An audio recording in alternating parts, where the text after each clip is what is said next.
But like I said, it is Halloween, and so in honor of the holiday, let's talk about nightmares. Maryland, first off, they did not win a singular game in the month of October. They're losers of 3 in a row. When will the nightmare end for Maryland? You know, I think you're kind of in a nightmare at this point. I don't think it ends this weekend. I don't think they beat Penn State.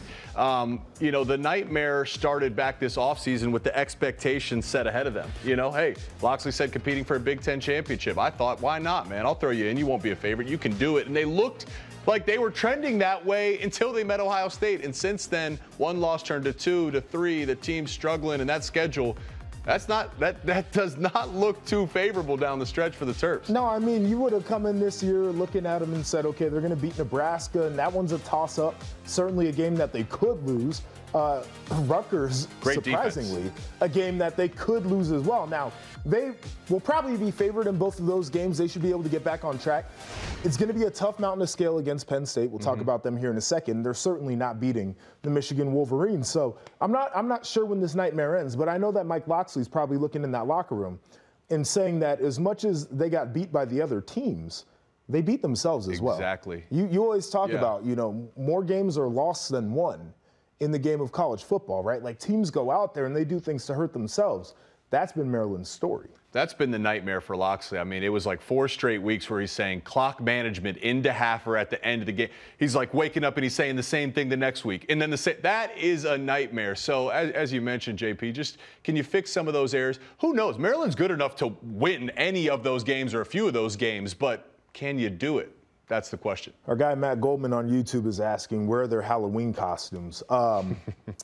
They're not here with us, so I mean, I can jump into one during the break if you'd like me to, but I don't know if Jake's got the same ability. No, I don't. I didn't bring my khakis. Maybe if we put a block ammo, I could be Coach Harbaugh, but we're just going to pilot the show as is right now. All right, so let's take it to Penn State. That's the team that Maryland plays this week. And for the Nittany Lions, a traditional football school, winning Big Ten championships has been a struggle for them. They've won just 2 titles since 2000, and one of those was a shared championship. When will that nightmare end for Penn State? Well, again, I think the nightmare, because you laid it out there, the Big Ten championships, that's the standard in the way the program views itself. And that's the way James Franklin has recruited well, right? Like they have players, they have guys. I think they believe every year, in particular, I thought they believed this year they could go do it, but they didn't do themselves any service losing to Ohio State, and it looks like the offense is really struggling. When the nightmare will end, and here's where I'm thinking. It's probably going to be going forward. And part of the reason we're adding 4 new brands to the conference, so that'll make things more challenging in some light. But the other light is they have no protected rivalry, so they won't have to play Ohio State and Michigan every single year. So maybe that helps them.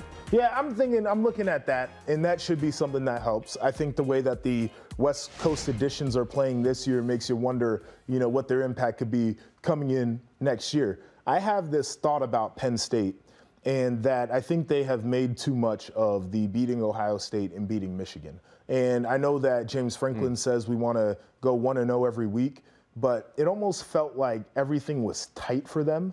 And maybe if you just play a little bit looser and just kind of let it fly when you play Ohio State and Michigan, you could have some more success, because nobody's ever great when they're playing tight.